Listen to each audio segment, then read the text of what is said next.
चालू आहे असं दाखवा ना तिकडे ट्यूबवेल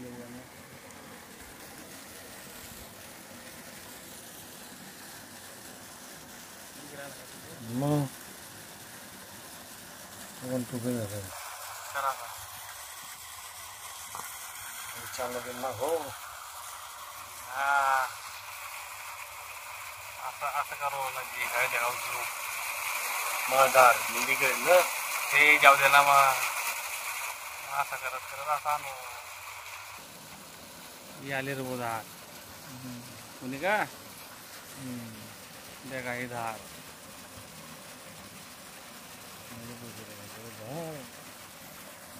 अशी ती किती आडी चांगली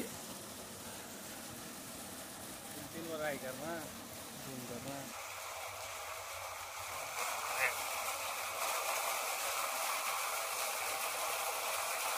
बस बस खालावं नको इथला नेमकं धर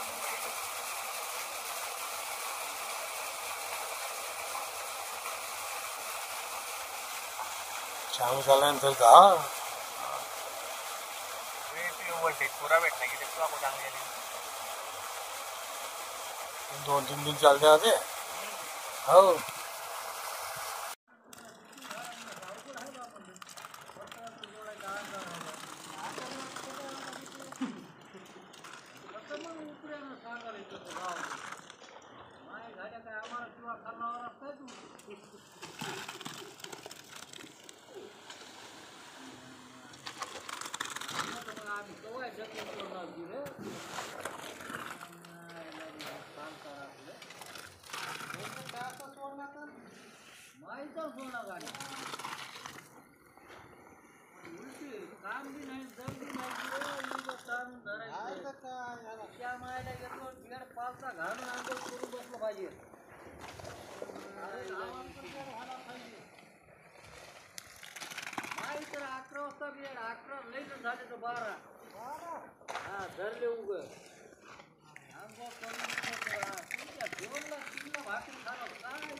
हा पॉइंट प्रकाशराव जोगेकर यांनी काढलेला आहे 4/1/2025 मध्ये। हा जवळजवळ 3.5 इंचीचा पॉइंट आहे। 2-2.25 धार हा ट्यूबवेलला चालू आहे। प्रकाश दादा यांनी 2 इंची पाणी सांगितलेलं होतं आपल्याला। 540 वरती आपल्याला हे पाणी लागलेलं आहे। जळगाव जिल्हा एरंडोल तालुका जडू शिवार। आता लाईटचं व्होल्टेज कमी असल्यामुळे हा थोडा जरा कमी चालतोय, पण 2-2.25ची धार ही पक्की निघते आमची। हां, शेतकरीचे नाव मनोज रमेश वाघ, एरंडोल। जवळजवळ 5.5-6 एकर क्षेत्र आहे। या क्षेत्रात जवळजवळ 3 ट्यूबवेल गेलेले होते, तरीही काही ट्यूबवेलांना अर्धा इंचीसुद्धा पाणी लागलेलं नव्हतं।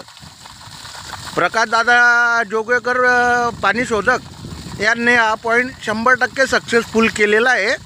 आम्ही त्यांचे आभार व्यक्त करतो आणि जय जवान जय किसान म्हणून आमचे 2 शब्द संपवतो। तर मित्रांनो, मी आहे पाणी शोधक प्रकाश जोगेकर। यूट्यूब चॅनलमध्ये तुम्हा सर्वांचे मनपूर्वक स्वागत आहे। पहिला व्हिडिओ आपण पाहिलेलाच आहे। वासुदेव भाऊ दत्तू मराठे यांच्या इथे आपण बोर दिलेला 6 डिसेंबरला झालेला होता आणि त्यांनी आता मोटर टाकून पाईप लावलेला आहे। तो एक व्हिडिओ आहे। त्याचबरोबर एक लाईव्ह व्हिडिओ आपण केलेला होता तिथेच एरंडोललाच। तर मनोज भाऊ वाघ यांनी पण पंप टाकलेला आहे। त्यांचा व्हिडिओसुद्धा त्यांनी एक मुलाखत दिलेली आहे, ती आपण पाहिलेलीच आहे। तर आजच्या व्हिडिओचं सांगण्याचं तात्पर्य असं आहे की मागचा जो रूट आपला राहिलेला होता, जळगावपर्यंतच एरंडोलचा काही भाग घेतलेला होता आपण, परंतु आमच्या इथे पाहुण्यांकडे मयत झाल्यामुळे रूट सोडून यावं लागलं लगेच। त्यामुळे मनमाडचा काही भाग, लासलगाव, नाशिक हा भाग राहिलेला होता। तर उद्या आपण रूट चालू करणार आहोत, उद्या 9 तारीख। तर नाशिक, लासलगाव, मालेगाव, मनमाड, जळगावचा काही भाग म्हणजे एरंडोलचा काही भाग, जर झालं शक्य तर पारोळा, आणि नंतर डायरेक्ट जालना 12-13 तारखेला जालना 12 किंवा 13 तारखेला. जालना म्हणजे अंबड तालुका या ठिकाणचे जर कोणी असतील तर त्यांनी जवळपास जर कोणी असतील या भागातले त्यांनी कॉल करा. आपण पोचण्याचा त्यांच्यापर्यंत पोचण्याचा प्रयत्न करू.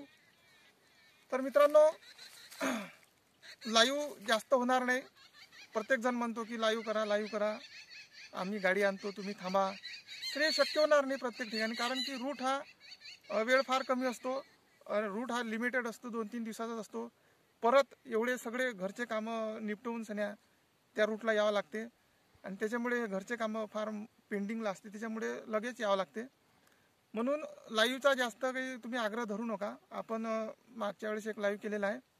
या रूटला जर झाला शक्य तर एखादा होईल, पण प्रत्येकच जर म्हणत राहिले की लाईव्ह करा तर आपल्याला वेळ पण मिळणार नाही आणि दुसऱ्यापर्यंत जास्तीत जास्त लोकांपर्यंत आपण पोहोचू शकणार नाही. तर याची कृपया तुम्ही दक्षता घ्या. पाणी लागते योग्य, जर आपण चेक केलं, चांगला प्रयत्न असला तर तुमच्या शेतात जर जेवढं काही पाणी असेल ते लागू शकते. काही काही भागामध्ये खोलामध्ये पाणी आहे. बोर खाली गेला, थोडंसं ओलं लागलं तर असं समजू नका की आपला बोर फेल्युअर गेला. तर त्याची वाट पहा. ब्लॅकअप मारलेल्या लाईनी असतात त्या पुन्हा रिटर्न येऊ शकतात आणि बोर सक्सेस होऊ शकतो. तर असा तुम्ही प्रयत्न करा आणि प्रत्येक शेतकऱ्याला पाणी मिळालं पाहिजे हीच आपली इच्छा आहे. इथेच थांबतो. धन्यवाद.